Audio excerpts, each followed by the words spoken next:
Mic check, 1, 2. Mic check. Mic check, 1, 2. Mic check. Mic check, 1, 2. That's the media source. Mic.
They laid the dollar show.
tacos, cow tacos. Let's see. They can hear me. I think this is probably the mic. I usually got 2 mics, so hopefully y'all can hear me.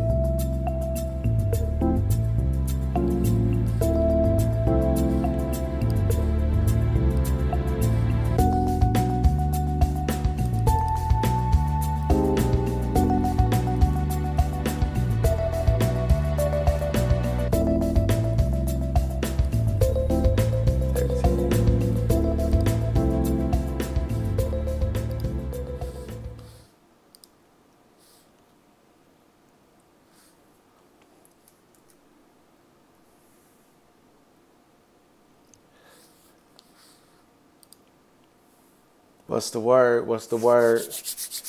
I hope everything's good. I hope you guys can hear me right now. Sorry for the delay. You know how black people is. No, I'm just playing. I was having some issues with my camera and the internet. So hopefully you guys can hear me. Let me know if you can hear me. Happy almost Thanksgiving. You guys let me know if you can hear me, so I can be good. The volume is good. Is the volume straight? Let's see. I got like 2 cameras connected, so I'm making sure like the volume work on both of them. So if you can hear me, just say yeah. Anyway, you're lagging a bit. Okay, lagging in the sense of. You can hear me, or is my voice not syncing? I'm not sure what you mean, lagging. So if you can clarify that, that'd be good. Anyway, I'll assume you guys hear me. Hopefully my internet is working good. Tay, what is that? Tay Drip, thanks for the $2 player. Should check out Earth Strike. Let Jordan know Earth Strike. I will let him know. I'm not sure what that is. What is Earth Strike? Now you sound like a org. What? I'm hearing double. You're hearing double? It sounds okay here. Okay. Some people said they hear double. Some people said it sounds okay. Hopefully it sounds okay. Let me go to my mic and see if it sounds okay. A little echo. That's weird. I'm not sure where the echo is coming from. Yeah, okay, so some people said my stream is good. I'm going to roll with it. Hopefully it's good. Well, okay, so some people said my stream is good. I'm going to roll with it. Hopefully it's good. Okay, happy almost Thanksgiving, you guys. Some people call it Thanks Taken. A lot of people, since we recognize exactly how we become to celebrate this holiday, you know, there was it was a genocide, so. A lot of people say thanks taken, not Thanksgiving, but taken, if you can get the connotation. But anyway, hopefully you guys have a wonderful day tomorrow. I'm wishing blessings on everybody. It is a time to be thankful and a time to give.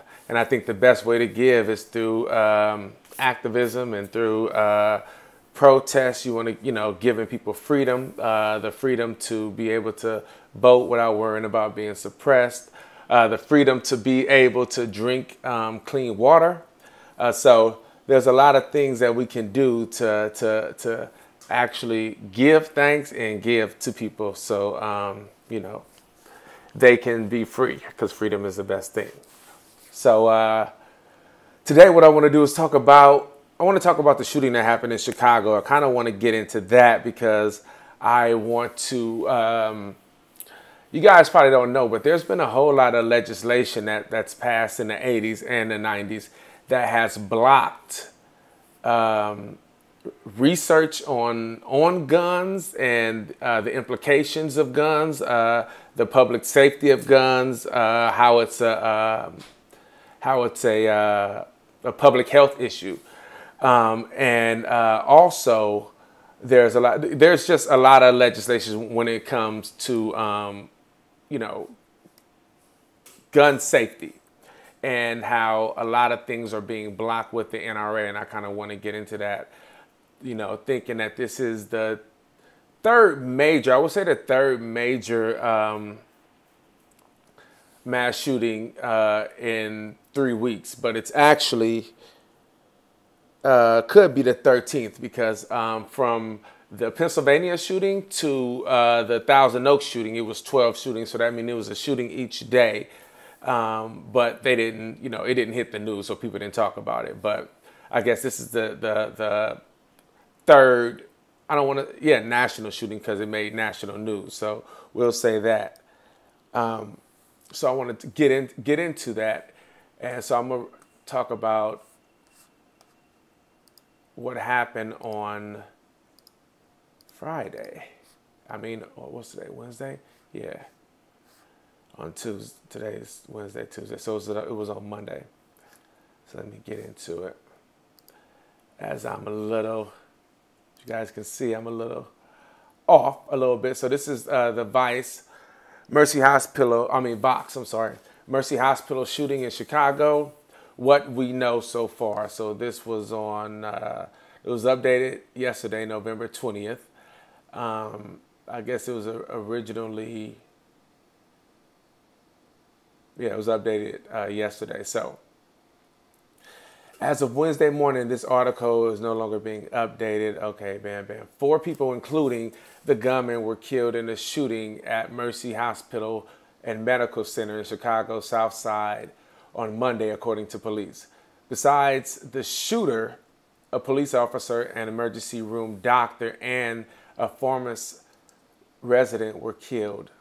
The gunman first opened fire outside of the hospital, but eventually moved into the hospital, shooting others and exchanging gunfire with police.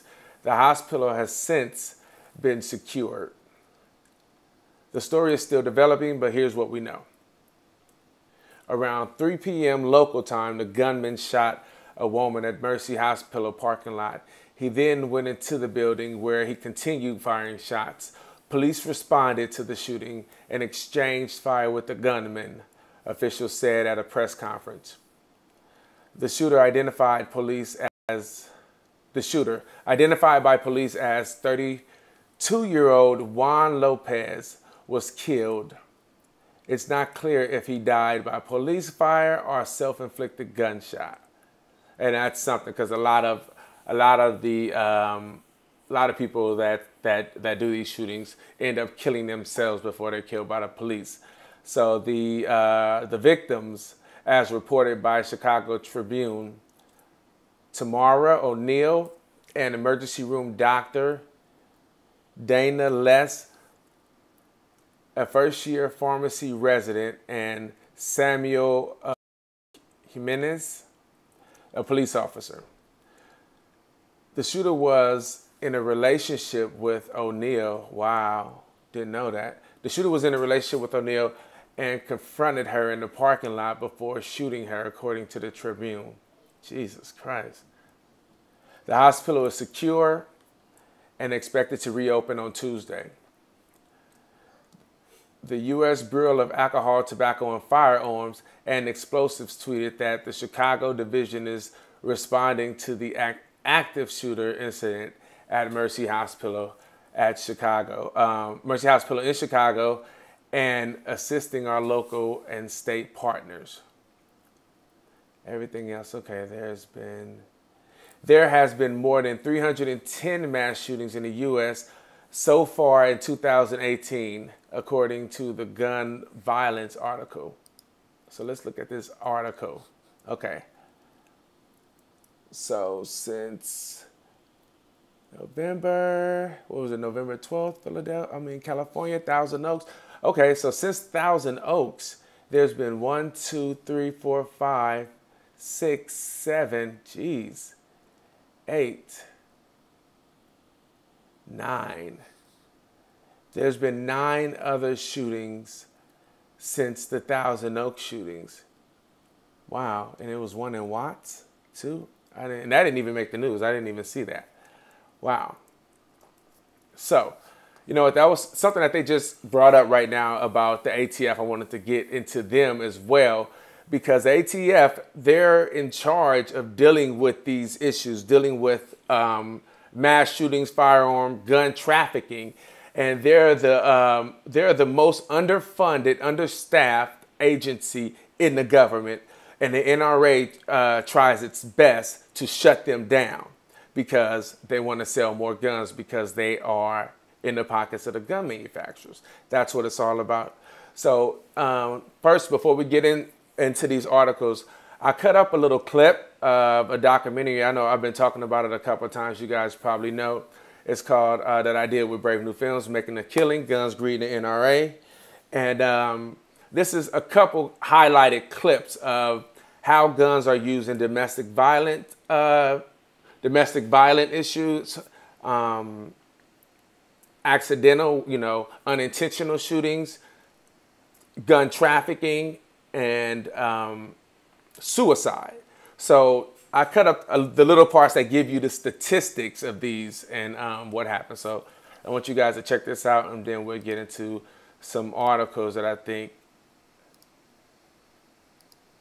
go exactly just with this and how the NRA, it's called NRA ILS, their legislative branch, and they fight hard to shut the ATF down, and how they sneak laws into different legislation to make it harder for the ATF to get a database for people, gun registration. It's actually illegal in this country to have a database for people that own a gun registration.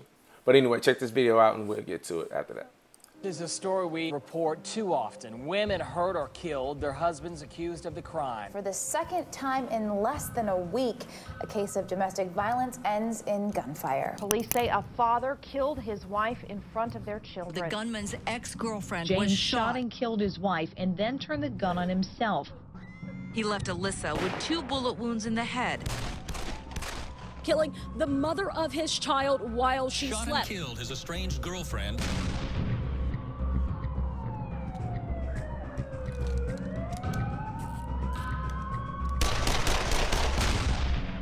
We need to have universal background checks. How are you supposed to keep the guns out of convicted abusers or criminals unless you have a background check? There should be background checks so that the public can be protected.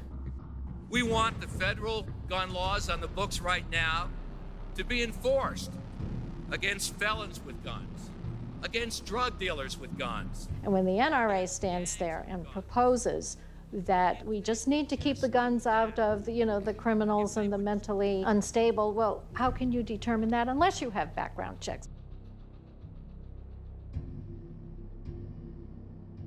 Universal checks is a dishonest premise. Universal background checks is not going to save one life.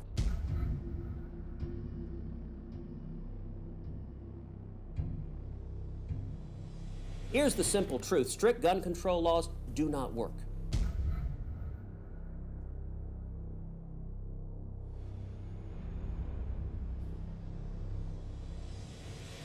The gun industry would be definitely against all of these proposals because it would diminish their profits. And that's what it's about.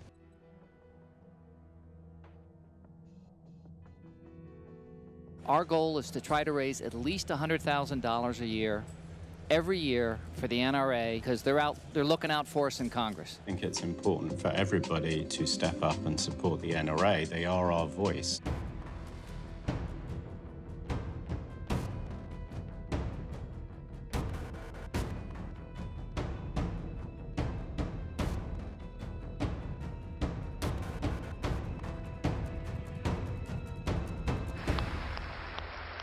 I really like standing up there with Wayne LaPierre and handing him a big fat check. The NRA gave Brenda and I gold jackets because we give them a lot of money. This is a lobby for the gun manufacturers. Why would anyone trust the NRA when the gun companies are paying much of their salaries? Kai Klepfer is one of 15 students that the Silicon Valley Smart Tech Challenges Foundation is giving a grant to. He created a built-in scanner that identifies a user's fingerprints. Ideally, I'd love to see this product in gun stores, on the shelves, available for people to purchase and, to be out there saving lives. We need a solution like this. This is about kid safety. We want to keep kids safe. With both biometrics and RFID, there's no reason a user should not keep his gun safe. Part of the proposal is developing smart gun technology. It has not been developed primarily because it's been blocked by either the NRA, which are funded by gun manufacturers, or other reasons. And what we proposed was, you know what, we're going to do some of the research. It's something that makes firearms safer with pretty much no downsides. And so I feel like that's something that, the NRA should be in support of. Why they aren't doing research and investing in this baffles me. Our child accident prevention programs are second to none. Trigger locks do not stop gun crimes or accidental shootings. It just is making guns and self-defense and personal protection more costly.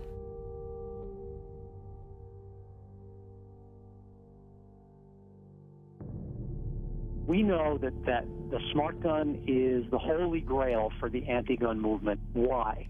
It is a convenient vehicle to ban conventional guns while seeming like you're doing something appropriate. I mean, really, what's the difference, especially if cars are 35 times more likely to cause an accidental death? Actually, in Washington state last year, more people were killed by guns than by cars. This is Brian Judy, NRA, speaking in opposition to this bill. There are many other items around the House that cause injury, illness, or death to a child.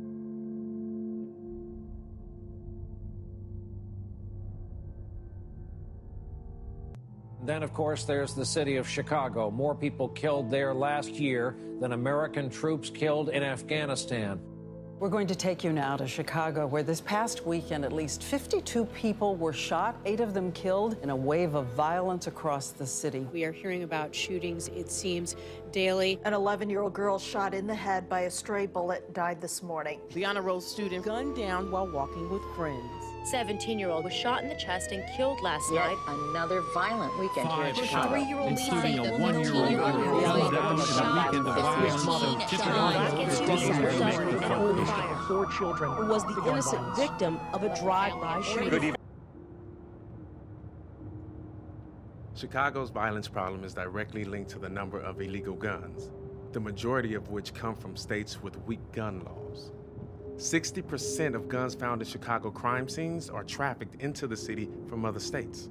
Chicago police said they have seized more than 6,500 illegal guns this year. 130 illegal weapons each week. More than 4,800 firearms. One gun's been seized every 72 minutes. Most of the shootings took place in poor neighborhoods, far from downtown and tourist attractions. One reason much of the city seems to be shrugging its shoulders. In my hospital, 54 kids got shot last year, and they trickled through the news one at a time and then faded out of people's public conscious. Where is that outcry for these kids, right? It's not happening all at once. It's this chronic, steady stream of violence in their lives. Guns are coming from Indiana across the border, where there are much laxer laws. And so folks will go to a gun show, purchase a whole bunch of firearms, drive up into the south side of Chicago, open up the trunk, and those things are for sale. I don't need your address. So no background check? Nothing. Just show me that you're from Ohio. Good. Well, that's good about the background check, because I probably couldn't pass one. I don't care. A man legally buys a gun in a pawn shop in Oklahoma City Monday morning. Moments later, he used that very same gun to kill himself. Billings police are investigating a shooting at the Billings West End Walmart. Matt Warren committed suicide. Police believe he shot and killed himself. Took his own life in 2008. Suicide by shooting himself Hours in the head. after purchasing a gun. Every year, gun suicides consistently outnumber gun homicides by about 50%. Suicide is an impulse. It's a decision taken in a really dire circumstance that almost always resolves. If If there had been a waiting period of 2 days, 3 days, all those people who were missing him when they couldn't get in touch with him would have found him. Local officials are contemplating a new law that will require a 24-hour waiting period to force people to, quote-unquote, think before they ink.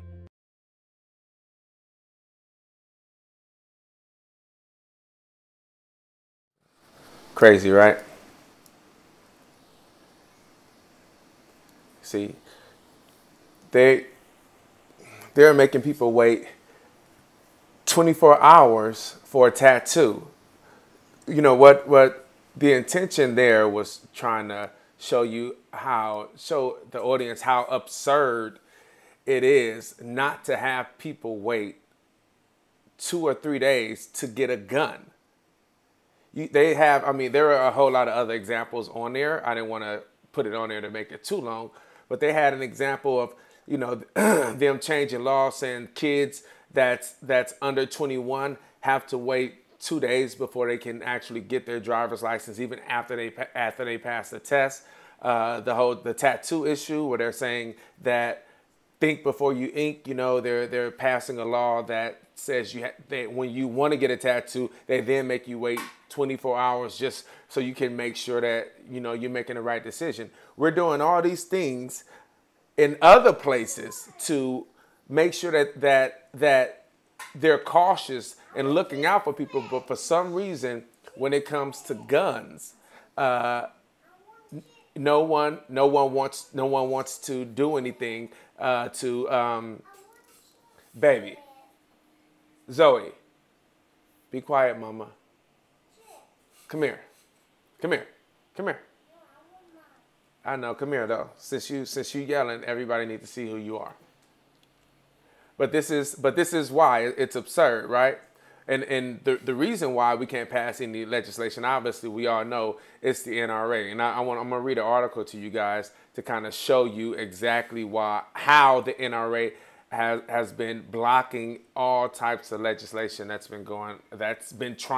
everyone's been trying to pass to just get common sense gun laws, like not allowing people to be able to just sell guns at gun shows to anyone without passing a background check. You guys saw in that video, he was undercover in Ohio. He had that camera, and it said, and the dude said, "I don't care if you got an ID."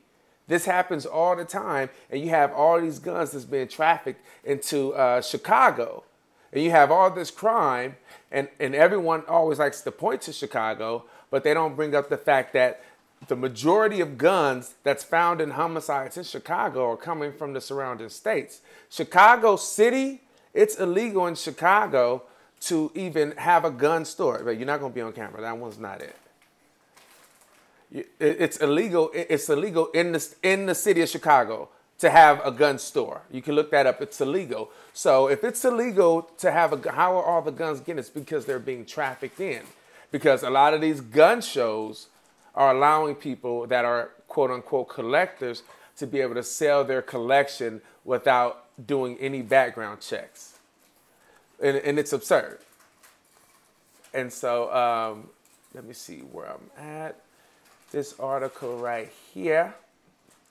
Just want to read this. And then I'm going to read some statistics for you guys, because this is crazy. I mean, Jordan was talking the other day, and he was like, I don't have words. Like, what more can we actually say about this? You know what I'm saying? I mean, people they're not going to want to go outside their homes. Like when he was on yesterday, I was thinking, on Monday when this happened, I was at the store getting medication for my shoulder, and I'm like, you're right. It could happen right now. It can happen at any time. No one's really safe. No one's really safe because it's happening, and there's no legislation. None of our representatives are bold enough to go against the NRA and no one. The crazy thing is, no one is even saying get rid of the Second Amendment. We need to get rid of all guns. I mean, there's some people saying, but the majority of people are saying we need something common sense. You shouldn't be on the no-fly zone, the no-fly list, but still can get a gun. People that's on the no-fly list because they're, you know, terrorists on the no-fly list and all those, they can still get a gun. That shouldn't be. That's crazy, right? So, but no one wants to touch this. Everyone's scared. Like even Trump. Initially, what happened at Parkland, he was like, "Yeah, that shouldn't happen. We're gonna get rid of." He said something absurd like, "We're gonna just take guns before we give it back to them." And he got shut down real quick. He had a meeting with the NRA and he just did an about face because, you know, the NRA is they have a strong legislative branch. But what we're going to do, lay down and die? Because literally that's what's going to happen. Everyone's going to die. So all this that we're doing, all this activism, all the activism, all the progressiveness, everything that we're pushing forward, it isn't going to matter if no one's there. And if this shit is happening every day, look, what?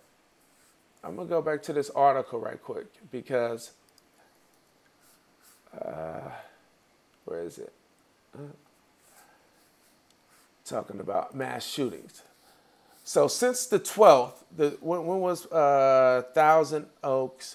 Thousand Oaks was on the 7th. Since the 7th, there was a mass shooting in Arizona on the 11th, a mass shooting in North Carolina on the 12th, a mass shooting in New Mexico on the 13th, another mass shooting in Indiana on the 13th, a mass shooting in Louisiana on the 14th, a mass shooting in Arkansas on the 16th, a mass shooting in California on the 18th, a mass shooting in Colorado on the 19th, and another mass shooting in Pennsylvania on the 19th.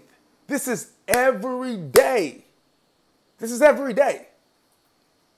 This is crazy. This is every day. Every day you got people in Pennsylvania. In Pennsylvania on the 19th, 4 people were killed. Colorado, 1 person was killed. 4 people were shot. California, 1 person was killed. 4 people were shot. Arkansas, 3 people were killed. 1 person was shot. Louisiana, 3 people were killed. 1 person was shot. Indiana, 2 people were killed. 2 people were shot. New Mexico, 4 people were killed. 1 was shot. North Carolina, 3 people were killed. 1 was shot. Arizona, 3 people were killed. 1 was shot. And in California, 13 people were killed and 2 were shot. That's crazy, man. That's every day. That's damn near every day. People are dying from being killed. That's not natural. That's not natural. And that's becoming American as an apple pie. And we're becoming used to it. And we're just laying down. Like, we should be fighting now. We should be out there in the streets fighting now. Out there in Virginia in front of the NRA fighting now. Like, not letting them go home. Blocking the exit to that building. I've been to that building. Blocking the exit to where they park. Not letting them go home. Because they're the ones that's doing this. The reason why conservatives do not, you saw in the video, they're fighting and saying, oh, it's not the guns. If we pass these laws, it ain't gonna make a difference. All these excuses, it's because they're in the pocket of the NRA. And the NRA is in the pocket of the gun manufacturers. It's either we're gonna do something or we gonna really die. People are gonna really die. Like, people right now are scared to go places. It messes up your psyche because it's happening way too often. Monday's shooting, I haven't heard anything else about it. Now it's over. This is how much it happens, is that no one on the news is talking about it anymore. It's just something that happens. It's crazy, man. It's crazy. It's sad. It's sad and it's unfortunate. And it's scary. It's scary that this is becoming normalized. That's what's really scary. Like, it makes you not want to have children. Who would want their children growing up in something like this? You know what I mean? Ah, man. So this article is ABC News.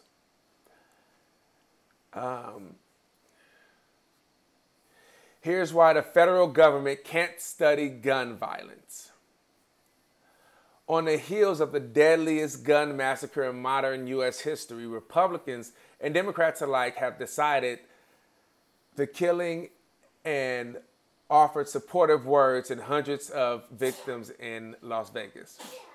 With every major mass shooting, from Sandy Hook to Sleepy Newtown, Connecticut, to the Post nightclub in Orlando, come pleas from the public for officials to do something, anything, to address the scourge of gun violence in this country.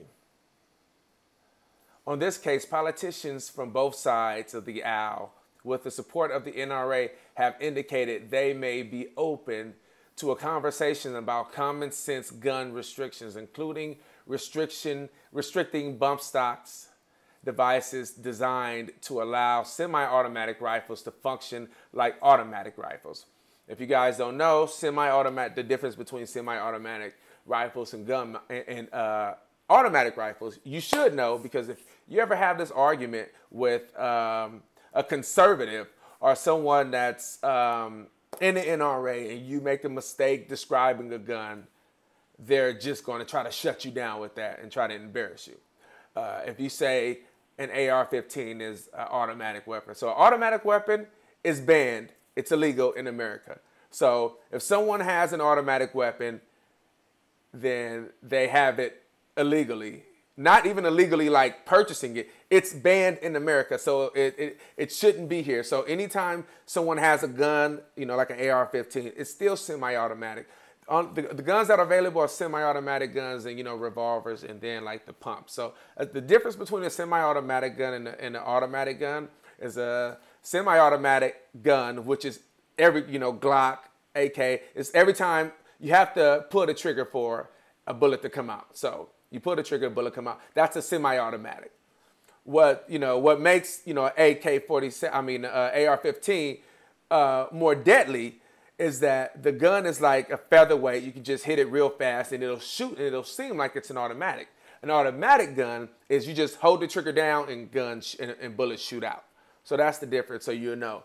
Only guns are available in America, supposedly, are semi-automatics. That's why in Vegas, the shooter had the bump stock. Because the bump stock, because of the recoil will trigger the bump stock to keep going like this, and it'll perform like an automatic gun. So, get back to this. Dickey, why the feds don't research gun violence. Passed in 1997 with the strong backing of the NRA, the so-called Dickey Amendment effectively bars the National Center for Disease Control and Prevention, CDC, from studying firearm violence, an epidemic the American Medical Association has since dubbed a public health crisis.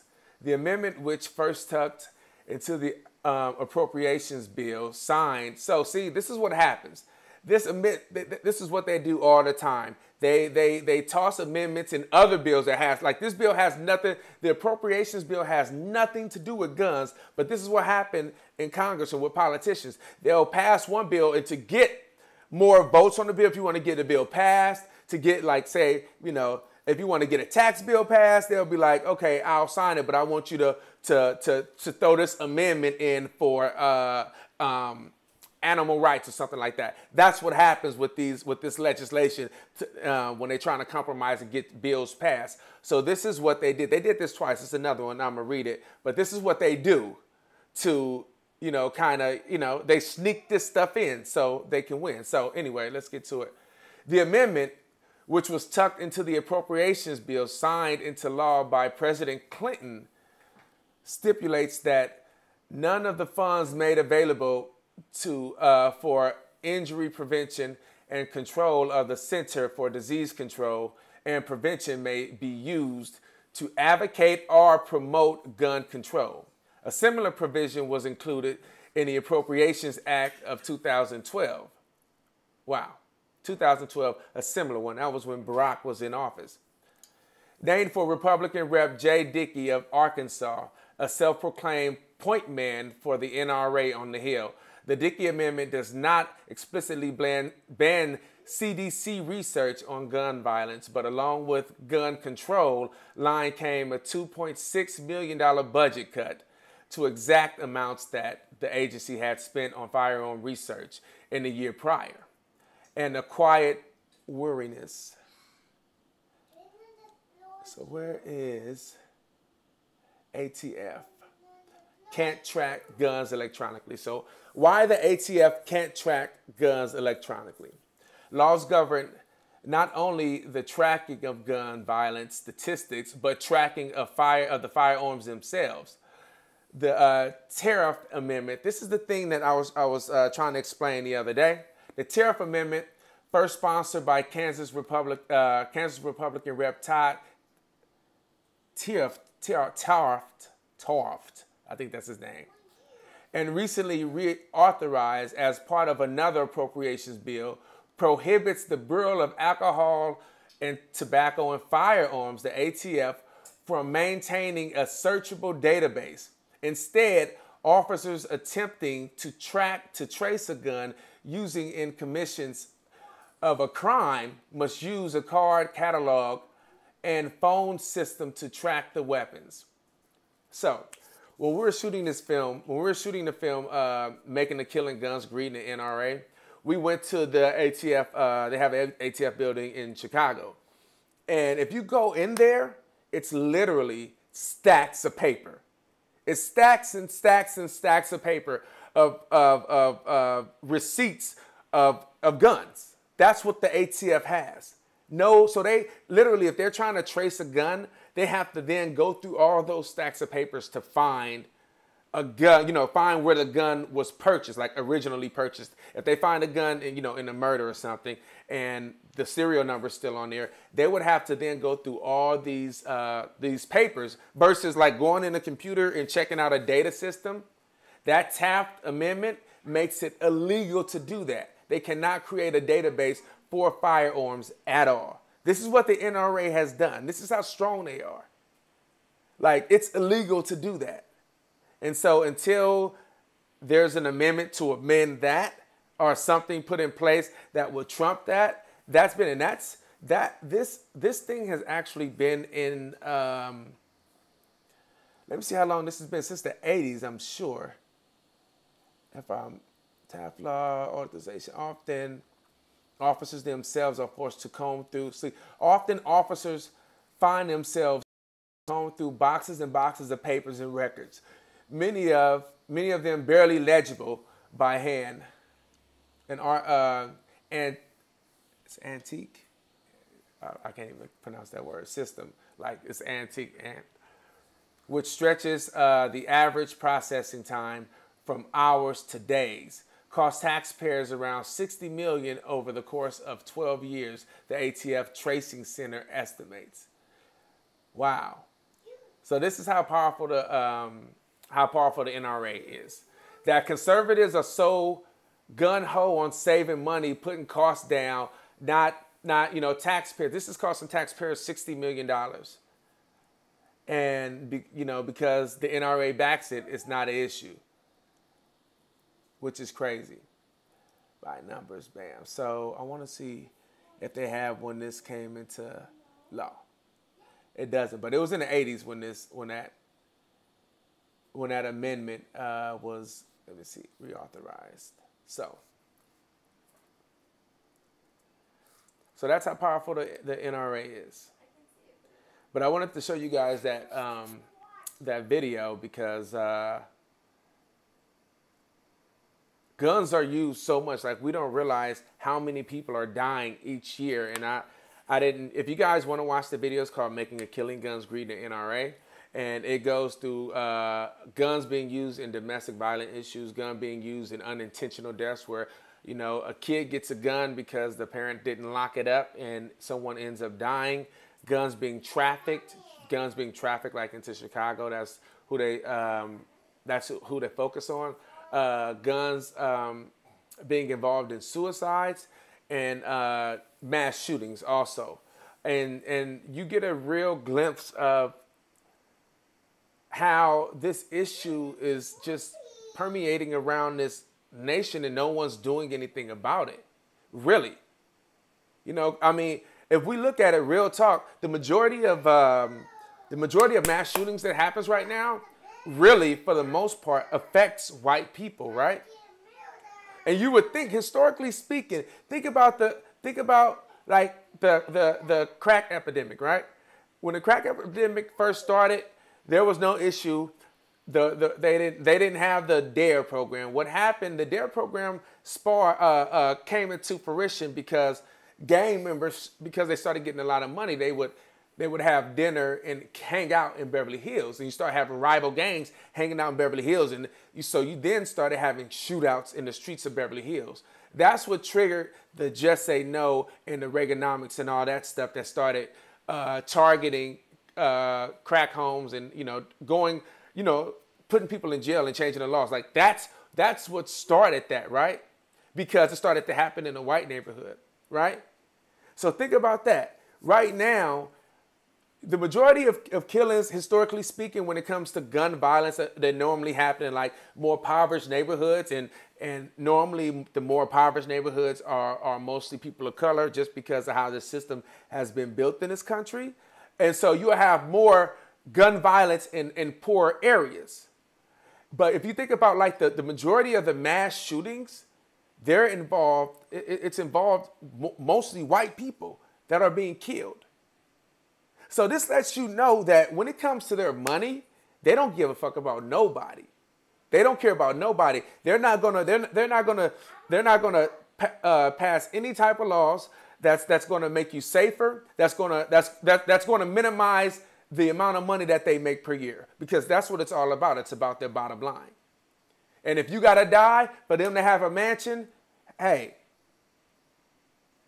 it ain't the gun, it's the people. That's where they go. They have no empathy. They don't care about it. They don't care about us at all. That's a prime example right there. Prime example of how they. I want to show you how much gun manufacturers make. This is how much gun manufacturers make in sales. And if you look at a lot of times when we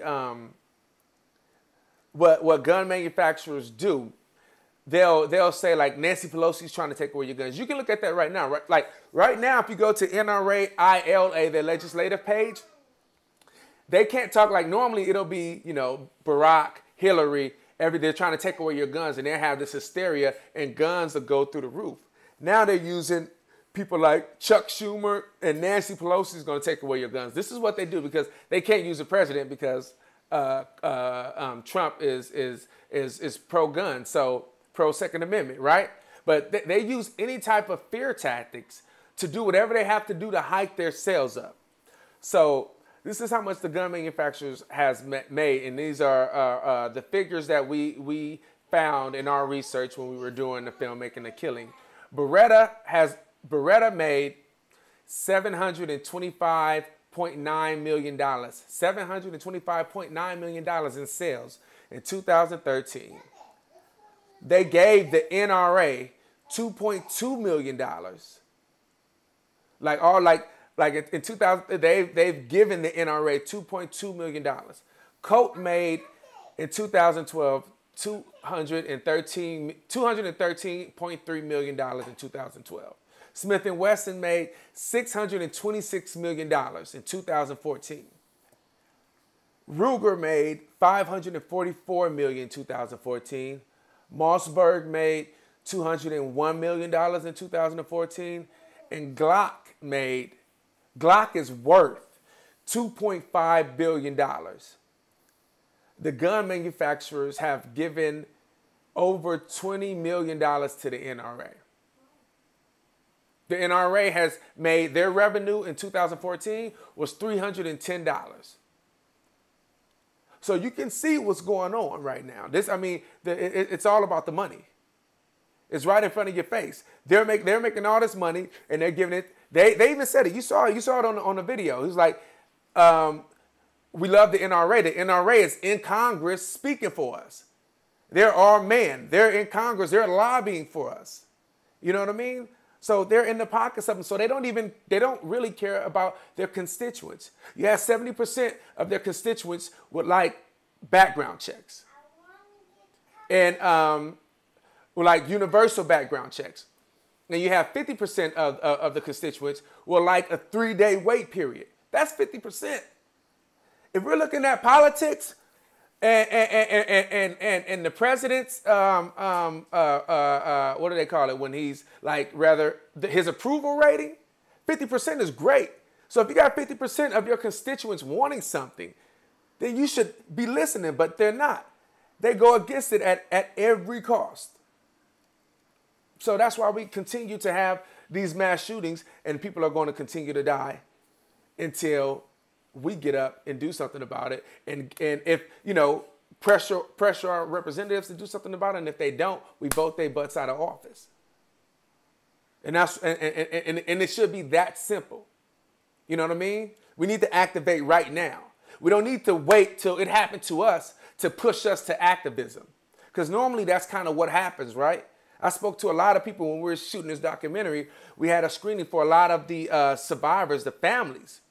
And all of them talked about, this was like one of the running themes throughout our conversations. They'll talk about how, when they would see mass shootings, they would look at it and it was bad, but they would think that would never happen to me. It would never happen to me. And it ended up happening to them, and it pushed them into activism. I mean, the activism part is great, but we don't want for that to happen to us, to push us into it, to start fighting, to start pushing our congressmen and representatives to pass some goddamn gun laws that can protect us instead of kill us. Like, we don't want to wait till then, because that's a sad day, It's a sad day. I was talking to one of the surviving family members of the shootings in Aurora. His son got killed. And he talked about how on his way to the screening, when they were having a screening, on his way to the screening, that him and his wife was listening to the radio, and the radio guy said something that was funny, and they started laughing. And he said the instant that they started laughing, they both stopped, because the laughter was interrupted by the thought that their son is no longer here. And he said, this is how I've been living my life since my son died. Every happy moment is interrupted by the fact that my son is dead. And that's something he's going to go through for the rest of his life. And we don't want to wait till we become that person. Like, we got to act now, because they don't care. They don't have to deal with this. If you go to the Capitol, you know how many cops and metal detectors they have? You know how many like bars that they have around the Capitol? A gunman is not going to get in there, so they're not worried about it. So they just going to do what they do. It's not an issue for them. And they can see 25 children massacred in Sandy Hook. They can actually see that. Kindergarten massacred and still not do anything. And still say it's the person. They can still rationalize that in their mind. Because money is way more important than anything to them. That's crazy. That they can look at a kid. They can see a kid with their heads blown off.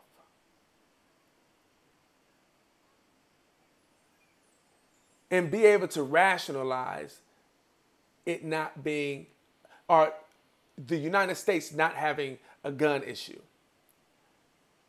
It's mental illness. There's a whole lot of countries, like Jordan said the other day, a lot of countries have people with mental issues. They don't have the gun violence like we have. Every country have people that have mental issues. But you look at their gun violence, their gun violent rate.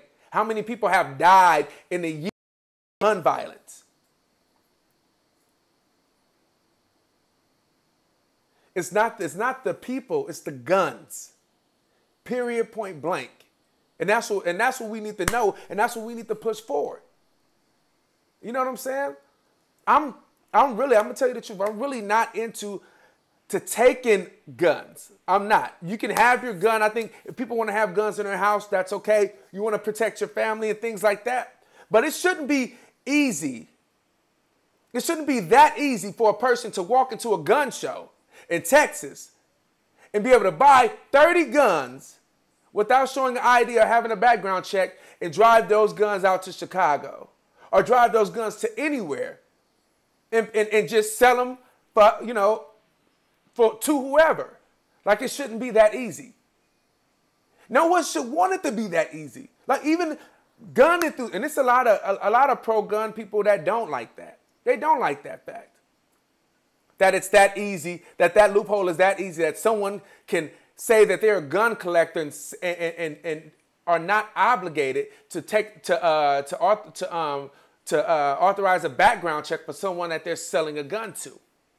See, if you have that type of loophole, it's a sort of type of corruptness, right? So if you have that type of loophole, then guess what happens? People then start to push that forward. And you get people like you saw in that video that then say, hey, you know, just show me you got an ID. That's all I need to see. You know what? He was like, oh, I can't pass the background. Hey, I don't care.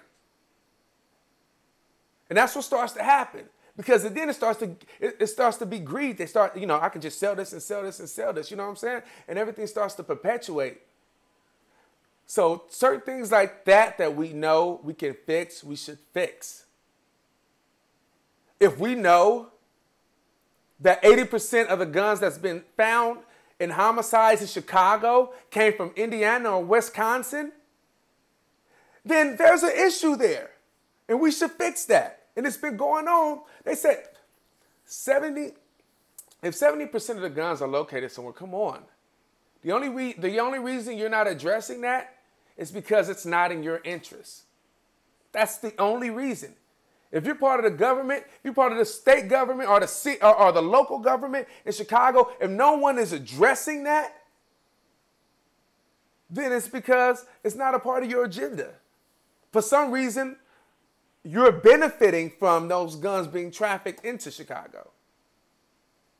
Or you're benefiting from people being able to just go and buy a gun without having a background check or without having to wait. The young lady that was talking about her, that young lady the suicide story, it was actually a young lady. She was about to get married and her husband committed suicide a month before they were going to get married. They found out he bought the gun an hour before he killed himself. Now, what if there was a 3-day wait for guns? Because normally suicide is an impulse. Things go bad, it's impulsive. It gets real extreme. You start to build up stuff in your head, and then all of a sudden you just want to take it, and you want to do it. But think about if he had 3 days to sit and think about it. He would still be alive today. If there was just a 3-day wait, and somebody could have got to him,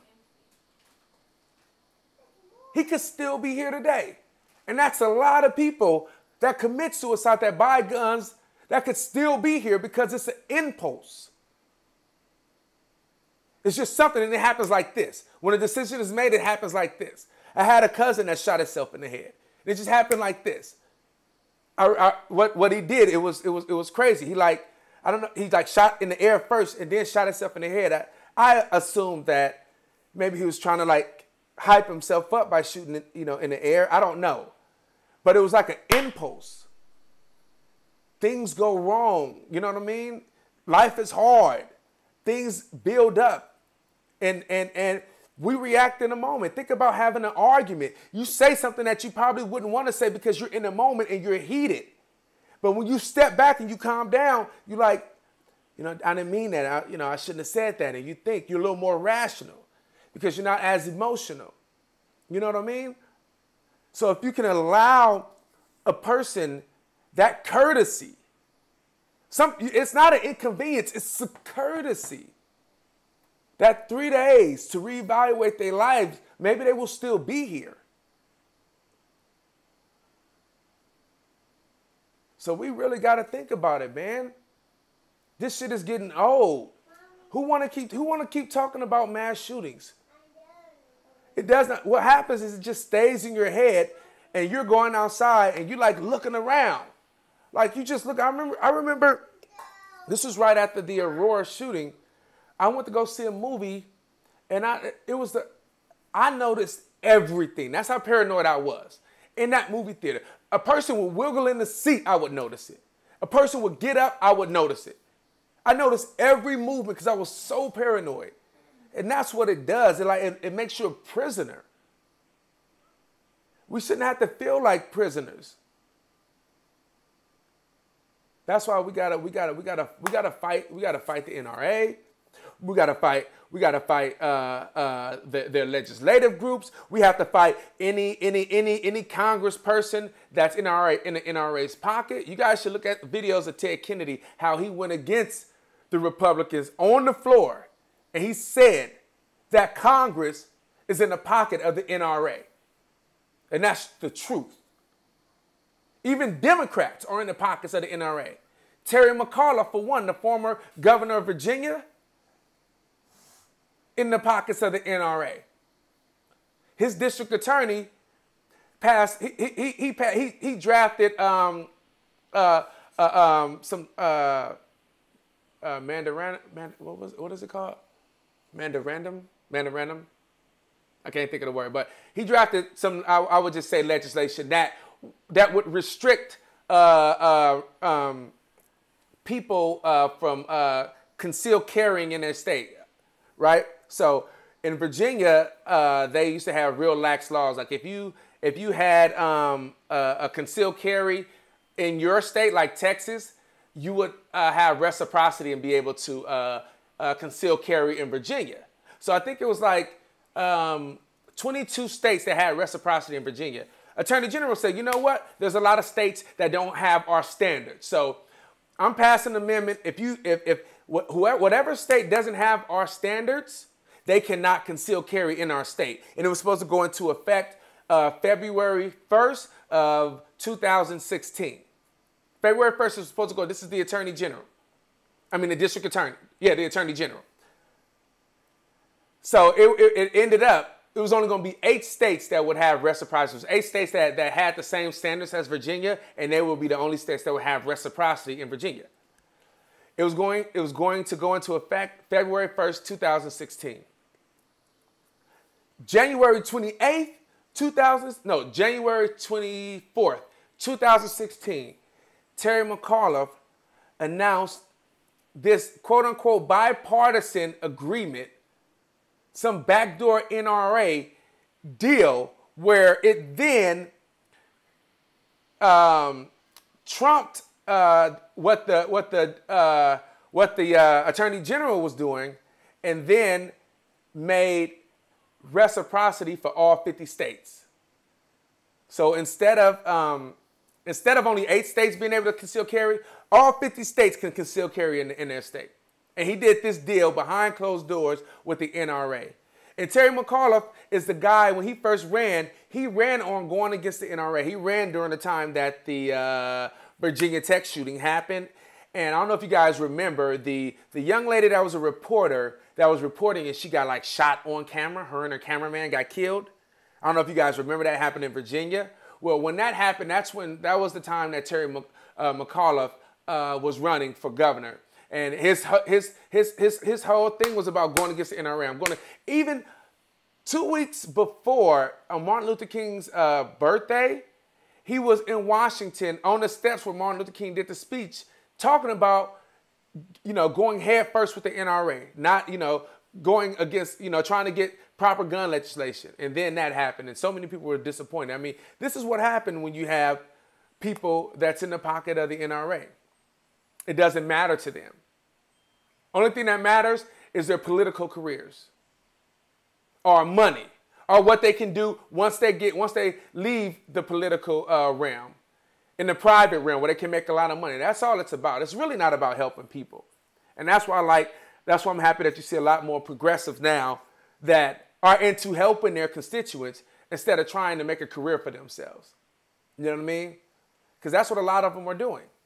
They want to make a career. They want to get into office. So even if somehow they get out, when they go in the public spheres, they'll get some good jobs as a consultant or something, making a whole lot of money. And that's more what they care about than being able to you know, try to draft and push legislation forward that's going to help people, you know, get into college for free or for as low as possible. You know what I mean? Have, you know, single payer and health care for everyone, things that people that really need, clean water, all these things to try to, you know, allow the middle class to be the middle class again.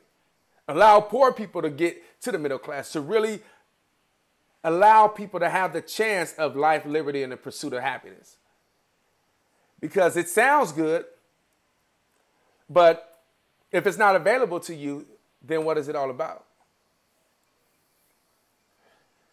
So that is my rant for today.